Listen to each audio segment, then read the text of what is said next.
There is a glass roof, but they covered it for the budget model. It's still glass over the top, but on the inside, you can't see through it. It's covered with liner. Headliner? Mm-hmm.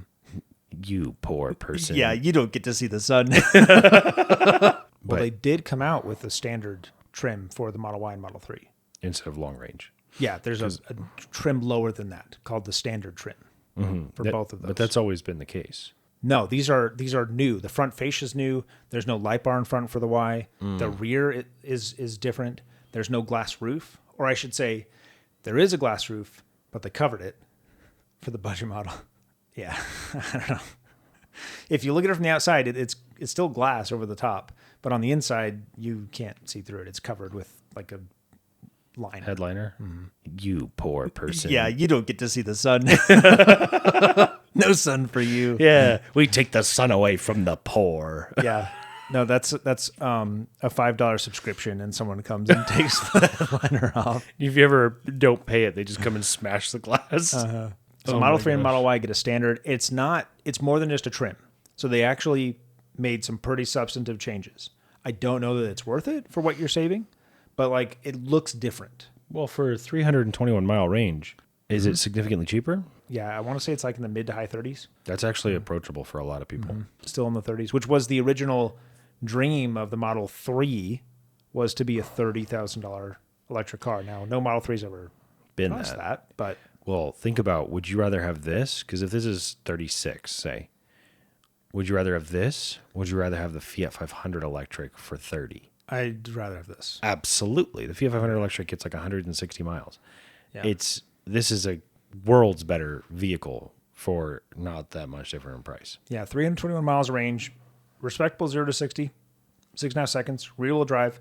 Some other things you miss out on: solid roof covers the existing glass roof. They removed the rear screen, the radio, the ambient lighting, and they reduced the speaker count. Both models have heated front seats, but they're not ventilated. The Model Y has a new center console with manually adjustable rear vents, which I personally would prefer. Honestly, I prefer not having a glass roof either.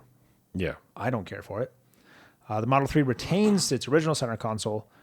The biggest problem for this car, though, are used Teslas. Right, because they're so cheap. Because they've gone back up a little bit. Little bit. They were bottomed out. You could get a Model 3 Performance for like $23,000. that was like less than 5 years old. Yeah. And like 70,000 miles. For a little while there, when all the Tesla firebombing was going on, you could get them for nothing. A friend of ours got a Model Y Performance for like 31. It's hard to buy this when you can get that for the same price. A Model Y Performance, a 2022 Model Y Performance for under 33 grand. I think the biggest competitor to this car is going to be a used Tesla. Give it a couple of years, and these used standard trims Will be the cheap ones. will be on the used market. But for the first couple of years, people are going to be cross-shopping a used Performance and a new standard. And I think the used Performance is such a better deal. Yeah, especially because this is now the slowest one you can get at 6.6 to 60. I honestly think, this is my conspiracy theory, I think this is more of a decoy sales tactic. I think it being in the 30s suddenly becomes approachable to people. It gets them looking at Teslas. And then they go, well, for $5,000 more, I get a glass roof, or whatever. Like whatever it is that attracts them to the higher trims.